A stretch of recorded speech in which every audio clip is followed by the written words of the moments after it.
Hydraulic fracturing or fracking is a controversial topic these days. Proponents say fracking is safe and will free us from foreign oil and coal, while opponents argue that the process is laced with toxic chemicals and that we need strong public health protections and standards for the industry. Chris Faulkner, CEO of Breitling Energy, is with us today to discuss the effects of fracking and environmental concerns. Welcome, Chris.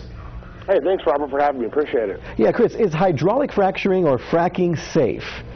It is safe. It's 100% safe, and I'll tell you why. We've been utilizing this technology since the late 1940s. We've now fracked about 1.5 million wells in this country, and we frack about 18,000 new ones every single year. So look, we'll just get the elephant out of the room here. The misconception that people have is that fracking contaminates drinking water. Well, there's two things. Number one, whether we're fracking a well or not, we drill a well through the water table, which is very shallow and near the surface. We set 3 layers of steel pipe, one inside of another, encase that in cement to make sure nothing comes in contact with the water aquifer. Number two, let's take my word for it, the EPA has done 3 independent studies looking for examples of water contamination from fracking, and they can't find anything. And keep in mind, we're not fracking anywhere near the surface. We're talking about 8,000, 10,000 feet beneath the ground through layers and layers and layers of impermeable rock. If this stuff wasn't impermeable, which means there would be a connection to the aquifer, the oil and gas would just migrate to the surface on its own, and it doesn't because you got to frack it and break it open. So I believe, and I live in the Barnett Shale, one of the, in Texas here, one of the biggest natural gas fields in this country, and I drink the water every single day. I have zero concern that what we're doing in this process causes any kind of health concern. It's dangerous, right? Now, what are available alternatives to natural gas if we are aiming to move off of coal? I think natural gas is the alternative to coal, and I think it's pretty evident now with President Obama's sort of, war on coal, if you will, with his new climate bill. He's dictated that we've got to reduce greenhouse gas emissions from power generation by 30% by 2030. That means we've got to get rid of about 45% of our coal power.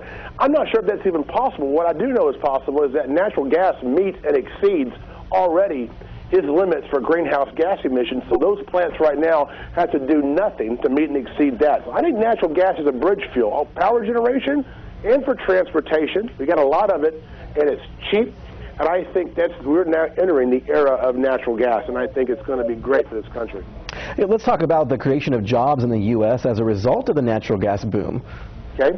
Well, you look at this. Just in noticing in the last 18 months, there's been about 6 big manufacturing plants that have started construction, and now they're coming back to the United States after they moved away and took the jobs back in 2005 and beyond. And the reason they're coming back, cheap and abundant natural gas, because natural gas is a good feedstock for a lot of manufacturing process. And also, let's look at oil and natural gas. Look at areas like North Dakota, and the Bakken areas here in Texas, in the Eagle Ford. The amount of jobs we've created, the economic impacts, okay?